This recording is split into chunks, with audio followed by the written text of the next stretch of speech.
Et nous poursuivons donc avec ce dossier Sarkozy. Nous en discutons avec Laurent Arthur Duplessis, qui est journaliste et que vous connaissez, chers auditeurs, puisqu'il est patron d'émission sur Radio Courtoisie. Bonjour monsieur. Bonjour. Merci d'être avec nous ce matin. Alexandre de Galzin mène cet entretien avec moi.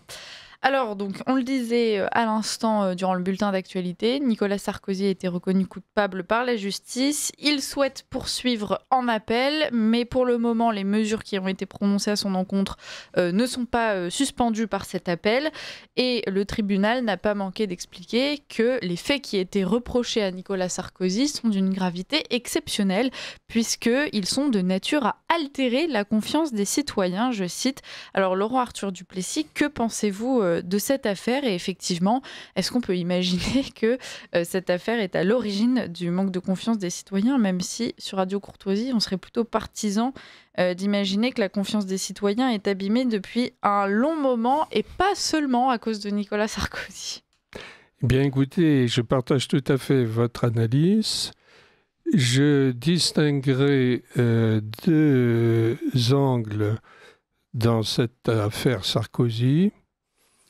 Il y a d'un côté le pouvoir des juges qui s'est exprimé notamment dans trois affaires. L'affaire Fillon, l'affaire Le Pen et l'affaire Sarkozy. Et je distinguerai cela de la forte réprobation que j'ai toujours exprimée vis-à-vis des grandes orientations gouvernementales de Sarkozy, notamment pour avoir transformé le référendum de 2005 en traité de Lisbonne de 2008, en niant la volonté populaire, pour avoir attaqué la Libye en 2011, qui a été une des décisions les plus catastrophiques de la politique étrangère française depuis 1945, pourrait-on dire, et pour avoir remis la France dans le commandement intégré de l'OTAN. Donc, cette politique atlantiste à tout va. Alors, le gouvernement des juges, effectivement, dans le procès, il s'objective de la manière suivante. 3 chefs d'accusation ont été déjoués car il n'y avait pas de preuves. C'est le financement libyen de la campagne, il n'y avait pas de preuves. L'enrichissement personnel de Sarkozy, il n'y avait pas de preuves. La corruption, il n'y avait pas de preuves. Normalement, un verdict s'établit sur des preuves. Alors, il y a les présomptions, mais enfin, une bonne justice doit surtout se nourrir de preuves. Et finalement, le tribunal s'est rabattu sur un 4e chef d'accusation, c'est la complicité, une sorte de complicité présumée, liée notamment au fait que les 2 collaborateurs de Sarkozy auraient pris langue avec le gouvernement libyen pour ce que la justice appelle un pacte de corruption. Et donc, sur des présomptions, a été établie une sentence. Alors là, évidemment, ça pose une difficulté juridique. Je dirais que si on voit ça avec un esprit juridique, on peut contester la décision parce que c'est la porte ouverte à toutes sortes d'abus juridiques et c'est l'un des marqueurs du pouvoir des juges que cette façon de procéder. Autre chose, l'exécution provisoire. L'exécution provisoire qu'on pourrait requalifier d'exécution définitive, si on peut dire, parce que effectivement, le fait de nier la présomption d'innocence qui normalement accourt dans toute bonne justice jusqu'à l'appel et au jugement d'appel, cette présomption d'innocence, elle est niée par l'exécution provisoire, qui est d'ailleurs le fruit d'une décision du législateur après l'affaire Cahuzac. Et les juges emploient volontiers cette mesure cette novation juridique, car c'est vraiment une novation juridique, issue de la main du législateur, mais qui est en contravention totale avec les principes élémentaires du droit, puisqu'en effet, une cour d'appel a pour fonction de corriger éventuellement les erreurs d'appréciation et de jugement de la première instance, et la cour d'appel est un dispositif absolument consubstantiel à une justice démocratique. Donc effectivement, l'exécution provisoire court-circuite cette présomption d'innocence qui normalement est entraînée par le fait que le justiciable interjette appel. Donc, effectivement, cette exécution provisoire est contestable dans l'esprit, si ce n'est dans la lettre, et elle s'est appliquée à Marine Le Pen d'une manière tout à fait abusive.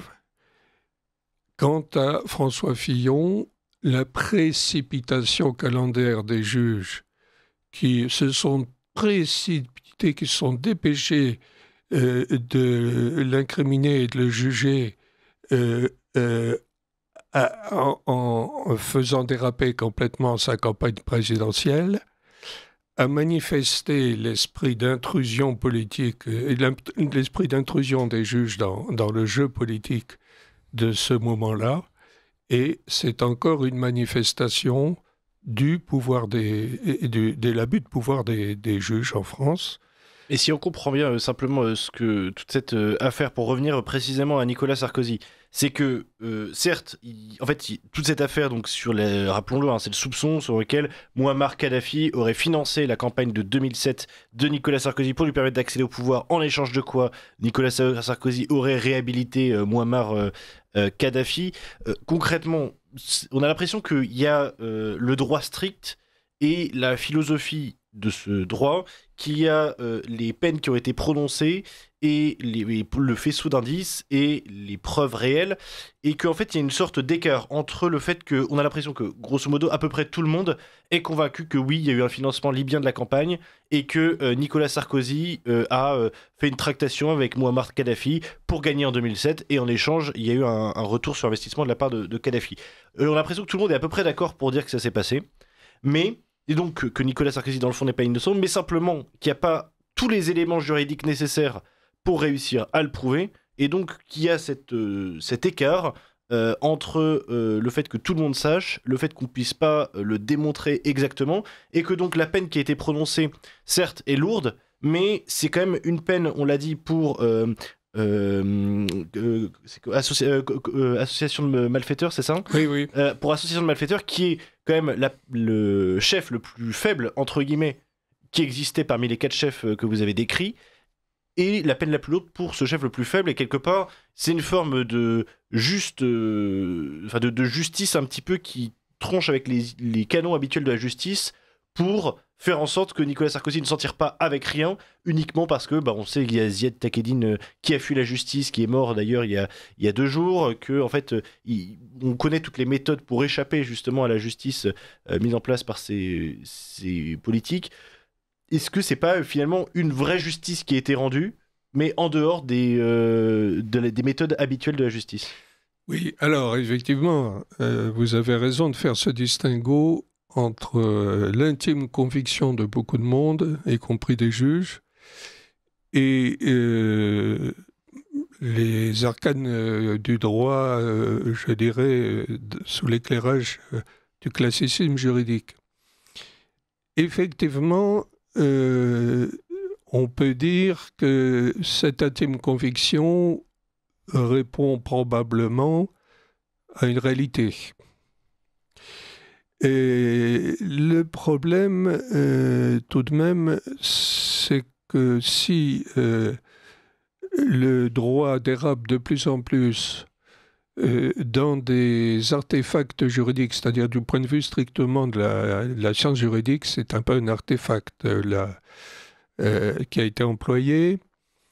On l'a institué pour poursuivre les caïds de la drogue et effectivement, pour pouvoir les incriminer en fonction de l'intime conviction.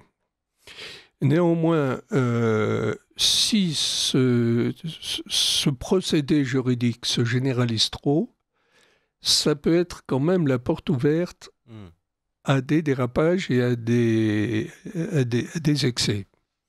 Parce qu'en effet, plus on s'éloigne de la nécessité d'avoir une preuve tangible pour envoyer quelqu'un en prison, plus on se rapproche de la possibilité d'abus de la part de la justice. Alors effectivement, on sait bien que Sarkozy n'est pas un petit saint, on le sait bien. Il a déjà été condamné en d'autres affaires d'ailleurs, enfin, c'est pour ça qu'il a déjà un bracelet électronique. Oui, et puis on sait bien que la vie politique moderne est marquée dans les démocraties par des tendances très fortes à la corruption, aux magouilles, etc. Bon. Néanmoins, effectivement, si la justice quitte des repères solides et prend de plus en plus à son aise avec ces repères solides, il y a quand même un danger à un moment donné que la justice se fourvoie.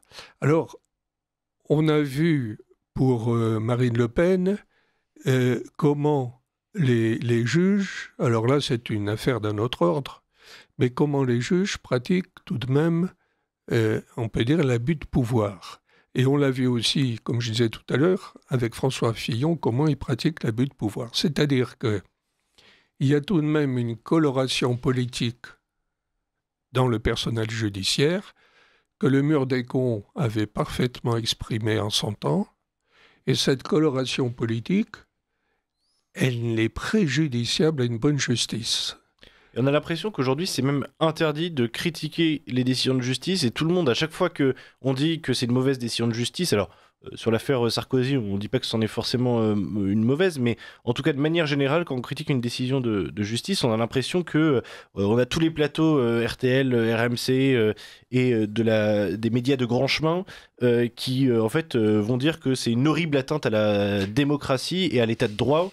Et pourquoi, en fait, il serait interdit quelque part de remettre en question Vous avez bien raison de soulever ce point. En effet, il y a dans la législation un dispositif qui prévoit qu'on ne doit pas discréditer la justice en jetant justement l'opprobre sur une décision de justice. Mais en même temps, le droit évolue par la discussion et le droit, la doctrine juridique, la jurisprudence évolue par la critique des décisions de justice. Alors quelle est la frontière entre la critique légitime d'une décision de justice, qui est parfaitement inhérente à la démocratie, et l'intention de jeter le discrédit sur la justice? C'est en réalité une frontière assez ténue, mais dont abusent les médias de grand chemin, comme vous dites très bien, pour interdire toute critique des jugements émis par une magistrature gauchisante au nom de la protection de la justice contre le discrédit. C'est véritablement un argument totalement abusif et dévié par les médias de grand chemin. On a la sensation aujourd'hui que la droite, plutôt patriote et identitaire, qui a l'habitude de souffrir justement de cette justice qui est rarement juste, les concernant, aurait tendance à se jeter sur le cas Sarkozy, puisque là, ça semble faire consensus, il y a quand même un problème de droit, pour mettre en lumière justement ces erreurs et ces errements de la justice.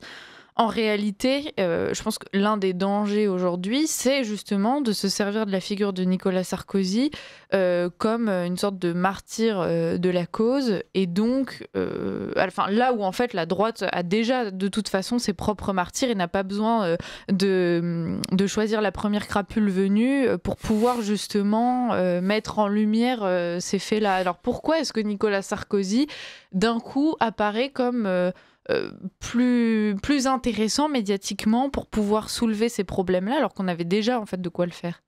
Oui, vous avez bien raison. C'est parce que Nicolas Sarkozy est un représentant paradigmal du système. Donc, il a l'appui total de la machinerie médiatique, tandis que François Fillon, catholique, patriote, etc., on peut contester effectivement certains engagements de François Fillon, mais enfin, disons qu'il était moins... les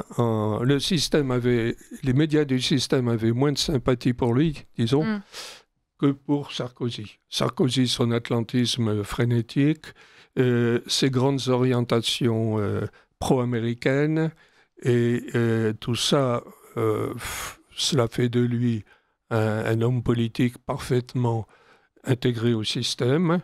Et donc, de ce fait-là, les médias du système se déchaînent, vous avez bien raison de le dire, se déchaînent littéralement pour voler au secours de Nicolas Sarkozy.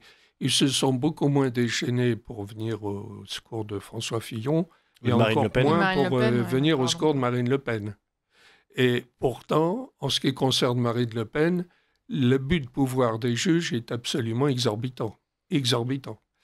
Ça devrait normalement faire un scandale médiatique complet, total et radical. Mais pas du tout, évidemment.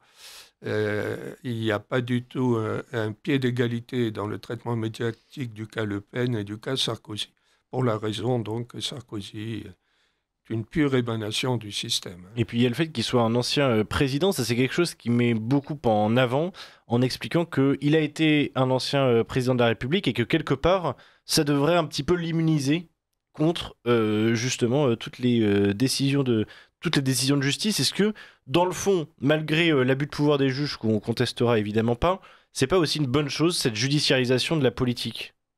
Oui, mais alors, la judiciarisation de la politique pourrait être une bonne chose, à condition que cette judiciarisation de la politique soit pas trop guidée par des impératifs idéologiques. Je reprends la question du mur des cons. C'est tout de même très troublant que des magistrats aient pu instituer ce genre d'affichage. Et effectivement, le juge doit rester impartial. Il doit être exempt de militantisme politique dans l'énoncé de ses verdicts. Et à partir du moment où il y a une minorité des juges, ce n'est pas tous les juges, c'est une minorité, mais une minorité très, très virulente qui imprime à ces verdicts des orientations idéologiques très marquées, c'est toujours inquiétant. Et il est certain que l'impartialité de la justice doit rester un objectif à ne pas perdre de vue, disons. Alors effectivement, les médias interfèrent aussi puissamment dans tout ça, puisque les médias s'érigent eux-mêmes en juges. Donc effectivement, ça complique encore le jeu, parce que les médias du système ont des partis pris comme ceux que nous venons d'évoquer, qui sont très, très, très marqués. Et donc, on est actuellement dans un chaos judiciaire. Et il faut constater une chose, c'est que le pouvoir, la séparation des pouvoirs de Montesquieu, vous savez, l'exécutif, législatif, judiciaire. Le judiciaire a pris une importance envahissante et intrusive parce que l'exécutif et le législatif se sont fortement affaiblis. La fonction politique s'est en quelque sorte dévitalisée. La fonction législative est devenue plus ou moins erratique. Et du coup, la fonction judiciaire est devenue absolument envahissante et il sort complètement de son lit pour envahir le champ du politique. Tout en étant incontestable, encore une fois. Mais oui, très bien. Mais je crois que vous aviez une question, Liselotte. Donc, oui, il y a quand même une idée, une sorte de paradoxe quand même chez les Français aujourd'hui, c'est que d'un côté, ils n'ont plus du tout confiance dans leur justice, mais d'un autre côté, ils ont encore moins confiance dans leur politique. Et quelque part, on a l'impression que si la différence peut-être serait que si les politiques peuvent être plus ou moins révoqués au moins au terme de leur mandat. En revanche, c'est pas le cas des juges, et faut rappeler que quand on devient magistrat ou juge, à moins d'un immense problème éthique ou par ailleurs, en fait, il est pratiquement impossible de se faire révoquer. C'est-à-dire que c'est un titre qu'on obtient à vie. Vous avez tout à fait raison. Et il y a là une anomalie. Parce qu'en effet, on a eu déjà quelques exemples de juges qui ont été dans les errements les plus graves et qui n'ont jamais été sanctionnés. Il n'y a en réalité pas véritablement d'épée de Damoclès de la sanction au-dessus de la tête des juges. Il faut remarquer que, par exemple, aux États-Unis, les juges sont élus. Alors évidemment, un juge qui se soumet au couperet de l'élection est obligé de tenir compte. Mais il est politisé obligatoirement presque. Alors, il est politisé. Tout est politique, dirait-on. Personne n'échappe véritablement à la politique. Mais il y a des degrés dans cela. Et en tout cas, il est certain que l'impunité des juges français ne les a pas exemptés d'une politisation abusive pour une partie d'entre eux. Donc, l'impunité ne les a pas mis à l'abri de cette déviance idéologique. Il faudrait peut-être aussi songer à un nouveau mode de recrutement des magistrats, parce que ça passe par l'École nationale de la magistrature uniquement.